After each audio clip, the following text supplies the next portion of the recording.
जय श्रीनिवास जय वेंकटेश वृषशैलनाथ श्रीपद्मनाभ वैकुण्ठनाथ जय विष्णुतेज राजाधिराज तव जय जय जय देवादिदेव जय वासुदेव श्रीरामचन्द्र जय कल्किरूप शौरीश बोधभेदीनाथ जय जय जय जय जय जय। అనగనగా ఒక ఆలయం. ఆ ఆలయంలో ఒక దేవుడు. ఆ దేవుడిని దర్శించుకోవాలంటే 3 ద్వారాల గుండా మాత్రమే చూడాల్సి ఉంటుంది. ప్రపంచంలోనే అత్యంత సంపన్నమైన దేవాలయం మరియు ఈ రోజు వరకు ఎవ్వరూ తెరవలేకపోయిన ఒక రహస్య గది. అది కేరళలోని తిరువనంతపురంలో ఉన్నటువంటి శ్రీ అనంత పద్మనాభ స్వామి దేవాలయం. ఇంతకీ ఈ ఆలయంలో ఉన్నటువంటి వాల్ట్ బి వెనక ఉన్నటువంటి రహస్యం ఏంటి? స్వామివారిని 3 ద్వారాల గుండా మాత్రమే ఎందుకు దర్శించుకోవాలి? విల్వమంగళం స్వామియార్ భగవంతుణ్ణి ప్రత్యక్షంగా ఎలా దర్శించుకున్నారు? ఈ వీడియోని మీరు చివరి వరకు చూస్తే కేవలం ఒక ఆలయ కథ మాత్రమే కాదు, ఒక దివ్య రహస్య ప్రపంచాన్ని తెలుసుకుంటారు.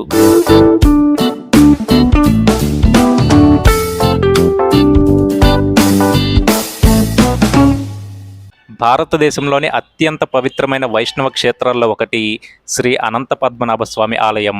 ఈ ఆలయం కేరళ రాజధాని అయినటువంటి తిరువనంతపురంలో ఉంటుంది. తిరువనంతపురం అనే పేరుకే అర్థమేంటంటే అనంతునిపై శయనిస్తున్న మహావిష్ణువు యొక్క పవిత్ర నగరం. ఈ ఆలయం కొన్ని వేల సంవత్సరాల చరిత్రను కలిగి ఉందని భావిస్తారు. ఈ ఆలయాన్ని ప్రధానంగా అభివృద్ధి చేసిన వారు మార్తాండవర్మ మరియు ట్రావెన్కోర్ రాజవంశం. 1750లో మార్తాండవర్మ తన రాజ్యాన్ని స్వామివారికి సమర్పించి తానొక పద్మనాభ దాసుడుగా ప్రకటించుకున్నాడు. అప్పటి నుంచి ట్రావెన్కోర్ రాజులు తమని స్వామివారి సేవకులుగా భావించారు. అసలు ఇప్పుడు ఈ అనంత పద్మనాభ స్వామి ఆలయం ఎలా ఏర్పడిందో తెలుసుకుందాం. పూర్వం విల్వమంగళం స్వామియార్ అనే ఒక గొప్ప భక్తుడుండేవాడు. ఆయన ప్రతిరోజు మహావిష్ణువుని దర్శించుకోవాలని తపస్సు చేసేవాడు. అయితే ఒకరోజు చిన్న బాలుడి రూపంలో మహావిష్ణువు ఆయన ముందు ప్రసన్నమయ్యారు. ఆ బాలుడు చాలా అల్లరి చేసేవాడు. అలా ఒకరోజు పూజలో ఉపయోగించే సాలగ్రామాన్ని నోట్లో పెట్టుకున్నాడు. అది చూసినటువంటి విల్వమంగళం స్వామియార్ కోపంతో బాలుడిని మందలించారు. వెంటనే ఆ బాలుడు అదృశ్యమవుతూ నన్ను మళ్ళీ చూడాలనుకుంటే అనంతకాడు అనే ఒక ప్రదేశానికి రమ్మని చెప్తూ అదృశ్యమవుతాడు. అలా విల్వమంగళం స్వామియార్ ఆ బాలుడిని వెతుక్కుంటూ అనంతకాడుకు వెళ్తాడు. అక్కడ ఒక భారీ ఇలుప్ప చెట్టు కింద ఆ బాలుడు కనిపించాడు. అకస్మాత్తుగా ఆ బాలుడు విల్వమంగళంకి ఒక విశ్వరూపాన్ని ప్రదర్శించాడు. ఆ రూపం ఎంత పెద్దగా ఉందంటే భూమిపైన కొన్ని కిలోమీటర్ల మేర విస్తరించి ఉందని పురాణాలు చెప్తున్నాయి. ఆ మహారూపాన్ని విల్వమంగళం చూసి భయపడి, ప్రభు, నేను మిమ్మల్ని పూర్తిగా దర్శించలేకపోతున్నాను, దయచేసి కొంచెం చిన్న రూపంలో దర్శనమివ్వండి అని ప్రార్థిస్తాడు. అప్పుడు స్వామివారి తన రూపాన్ని 3 దండాల పొడవు వరకు కుదించుకున్నారని పురాణాలు చెప్తున్నాయి. ఇప్పుడు ఈ ఆలయంలోని 3 తలుపుల దర్శన రహస్యం గురించి తెలుసుకుందాం. ఇదే ఈ ఆలయంలోని అత్యంత విశేషమైన అంశం. స్వామివారి మూర్తి సుమారుగా 18 అడుగుల పొడవు ఉంటుంది. అందుకే ఒకే తలుపు ద్వారా పూర్తిగా దర్శించుకోలేము. ముందుగా మొదటి తలుపు నుంచి స్వామివారి ముఖం కనిపిస్తుంది. అలానే ఆదిశేషుని యొక్క 5 తలలు దర్శనమిస్తాయి. అలానే స్వామివారి కుడి చేయి శివలింగంపై ఉంచబడి ఉంటుంది. ఇది శైవ మరియు వైష్ణవ సంప్రదాయాల ఐక్యతకు ప్రతీక. రెండవ తలుపులో నుంచి స్వామివారి నాభి దర్శనమిస్తుంది. నాభి భాగం నుంచి వెలువడిన ఒక పద్మం పైన బ్రహ్మదేవుడు కూర్చొని ఉంటారు. అందుకే స్వామివారికి పద్మనాభుడు అనే పేరొచ్చింది. ఇక మూడవ తలుపు నుంచి స్వామివారి పవిత్ర పాదాలు దర్శనమిస్తాయి. భక్తులు ఈ పాద దర్శనాన్ని చాలా మోక్షప్రదమైనదిగా భావిస్తారు. అయితే ఇక్కడ మనం దర్శించుకునే స్వామివారి విగ్రహం సాధారణమైన రాతి విగ్రహం కాదు. ఇది కటుసర్కర యోగం అనే ఒక ప్రత్యేకమైన ఆయుర్వేద మిశ్రమంతో తయారు చేయబడింది. ఇందులో నేపాల్లోని గండకీ నది నుంచి తెచ్చినటువంటి 12,008 సాలగ్రామాలు ఉపయోగించబడ్డాయి. ఇలా ఉన్నటువంటి స్వామివారి విగ్రహంపై నీరు పోయరాదు. అందుకే ఇక్కడ ఉన్నటువంటి ప్రధాన విగ్రహానికి అభిషేకం చేయరు. ఇది ప్రపంచంలోనే అత్యంత అరుదైన దేవ విగ్రహాల్లో ఒకటి. ఇప్పుడు విల్వమంగళం స్వామియార్ స్వామివారికి ప్రసాదించినటువంటి నైవేద్యం గురించి తెలుసుకుందాం. పురాణాల ప్రకారం విల్వమంగళం స్వామియార్ దగ్గర ప్రత్యేక నైవేద్యం ఏమీ లేదు. అయితే ఆ సమయంలో విల్వమంగళం దగ్గర ఉన్నటువంటి మామిడికాయను ఒక కొబ్బరి చెప్పులో పెట్టి స్వామివారికి నైవేద్యంగా సమర్పించాడని చెప్తారు. ఆ నైవేద్యాన్ని స్వామివారు స్వీకరించారని విశ్వాసం. ఈ సంఘటన గుర్తు చేస్తూ ఆలయంలో ఇప్పటికీ కూడా కొన్ని ప్రత్యేక నైవేద్య సంప్రదాయాలు కొనసాగుతున్నాయి. ఇప్పుడు ప్రపంచాన్నే ఆశ్చర్యపరిచినటువంటి అనంత పద్మనాభ స్వామి రహస్య గదుల గురించి తెలుసుకుందాం. ఇదే ఈ ఆలయం గురించి అందరికీ ఆసక్తి కలిగించే అంశం.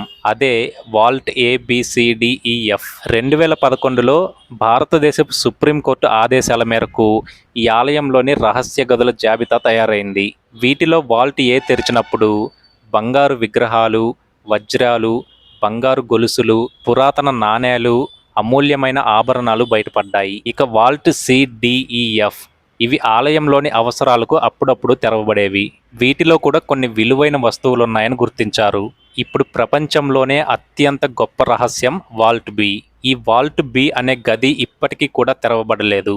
ఎందుకంటే ఈ తలుపులపై నాగుల ఆకృతులుంటాయని చెప్తారు. పురాణాలు మరియు భక్తుల నమ్మకంతో దీన్ని నాగబంధనంతో మూసివేశారని చెప్తారు. అయితే దీనికి శాస్త్రీయ ఆధారాలు లేనప్పటికీ అధికారికంగా చూస్తే సంప్రదాయాలు, మతపరమైన విశ్వాసాలు మరియు న్యాయపరమైన అంశాల కారణంగా ఈ గదిని ఇప్పటికీ తెరవలేకపోతున్నారు. కొంతమంది ఇందులో అపారమైన సంపద ఉందని చెప్తారు. మరికొందరు ఇది ప్రత్యేకమైనటువంటి ఆధ్యాత్మిక గది మాత్రమే అని చెప్తారు. కానీ నిజమేమిటో మాత్రం ఇప్పటికీ ఎవరికీ అంతుచిక్కలేదు. అందుకే ఈ వాల్ట్ B అనేది ప్రపంచంలోనే ఒక గొప్ప మిస్టరీగా మిగిలిపోయింది. ఇప్పుడు ఈ ఆలయం యొక్క నిర్మాణం మరియు ఈ ఆలయం యొక్క వైభవం గురించి తెలుసుకుందాం. ఈ ఆలయాన్ని ద్రవిడ శైలిలో నిర్మించారు. 7 అంతస్తులు ఉన్నటువంటి గోపురం దాదాపుగా 100 అడుగుల ఎత్తుగా ఉంటుంది. ఆలయంలో కొన్ని వందలాది రాతి స్తంభాలున్నాయి. ప్రతి స్తంభం ఒక అద్భుతమైన శిల్పకళకు నిదర్శనం. గర్భగుడి ముందున్నటువంటి ఒట్టక్కల్ అనే మండపం ఒకే రాయితో నిర్మించబడడం విశేషం. ఇప్పుడు నా దర్శనం ఎక్స్పీరియన్స్ గురించి మీతో షేర్ చేసుకుంటాను. ముందుగా ఈ ఆలయం యొక్క దర్శనం టైమింగ్స్ గురించి మాట్లాడుకుంటే ఇతర ఆలయాల్లాగా ఈ ఆలయంలో కంటిన్యూస్గా దర్శనం ఉండదు. ఒక రోజులో అప్పుడప్పుడు మాత్రమే దర్శనం ఉంటుంది. ఏ టైంలో దర్శనం ఉంటుందో మీకు ఇక్కడ స్క్రీన్ పైన ఇస్తాను చూడండి. ఇక నా దర్శనం గురించి మాట్లాడుకుంటే ఉదయం ఇంకా పూర్తిగా వెలుగు విరజమ్మక ముందే, అంటే బ్రహ్మముహూర్త సమయం అన్నమాట. ఆ పవిత్ర వేళలో అనంత పద్మనాభ స్వామి ఆలయ ప్రాంగణంలో అడుగుపెట్టిన వెంటనే నా మనసులో ఏదో తెలియని ప్రశాంతత. దేవాలయం చుట్టూ ఉన్నటువంటి ఆ నిశ్శబ్ద వాతావరణం, మంత్రోచ్చారణల మధుర ధ్వనులు, గంటల నాదం ఇవన్నీ కలిసి నన్ను మరో లోకానికి తీసుకెళ్లాయి. 3 ద్వారాల గుండా స్వామివారిని దర్శించుకునే ఆ క్షణం నిజంగా వర్ణనాతీతం. మొదటి ద్వారం నుంచి స్వామివారి ముఖాన్ని, 2వ ద్వారం నుంచి పద్మం నుంచి వెలువడిన బ్రహ్మదేవుణ్ణి, 3వ ద్వారం నుంచి స్వామివారి పాదాలని దర్శించుకున్నాను. ఆ అనంత శయనంలో కొలువై ఉన్న స్వామివారిని అలా చూస్తుంటే కాలమే ఆగిపోయినట్టుగా అనిపించింది. 1000 సంవత్సరం నాటి చరిత్ర, అపారమైన భక్తి, అద్భుతమైన దైవత్వం ఒక్క క్షణంలో నా మనసును తాకాయి. ఆ దర్శనం కేవలం దేవుణ్ణి చూడడం కాదు, మనల్ని మనం మర్చిపోయి దైవత్వంలో లీనమవ్వటం. ఆ పవిత్ర బ్రహ్మముహూర్తంలో స్వామివారి ముందు అలా నుంచున్నప్పుడు నా మనసులో మిగిలింది దైవానుభూతి మాత్రమే. జీవితంలో నేను ఎన్నో అద్భుతమైన ప్రదేశాలు చూసుండొచ్చు, కానీ బ్రహ్మముహూర్తంలో అనంత పద్మనాభ స్వామిని దర్శించుకున్న ఆ క్షణం మాత్రం నా జీవితంలో ఒక అద్భుతమైన జ్ఞాపకంగా మిగిలిపోతుంది. అనంత పద్మనాభ స్వామి ఆలయం కేవలం బంగారు నిధిలో నిల్వ మాత్రమే కాదు, ఇది భక్తి, చరిత్ర, ఆధ్యాత్మికత మరియు ఎన్నో సమాధానాలు లేని రహస్య సంగమం. 3 తలుపుల గుండా మాత్రమే దర్శనమిచ్చే స్వామివారు మనకు ఒక సందేశాన్ని ఇస్తున్నారు. అదేంటంటే దేవుణ్ణి పూర్తిగా కళ్ళతో చూడలేం, భక్తితో మాత్రమే అనుభవించగలం. వాల్ట్ Bలో ఏముందో ఏదో ఒక రోజు ఖచ్చితంగా ప్రపంచానికి తెలిసే అవకాశం ఉంది. కానీ అనంత పద్మనాభుని మహిమ మాత్రం ఎప్పటికీ ఒక దివ్య రహస్యంగానే మిగిలిపోతుంది. ఓం నమో నారాయణాయ, జై అనంత పద్మనాభ. ఫ్రెండ్స్, ఈ ఆలయం యొక్క కథనం ఎలా అనిపించిందో కమెంట్ చేసి, ఈ వీడియో మీకు నచ్చితే లైక్ చేయండి, షేర్ చేయండి, మరియు ఇలాంటి మరిన్ని ఆధ్యాత్మిక మిస్టరీల కోసం హ్యావ్ ఏ లుక్ ఛానల్ని సబ్స్క్రైబ్ చేసుకొని ఫాలో అవుతూ ఉండండి.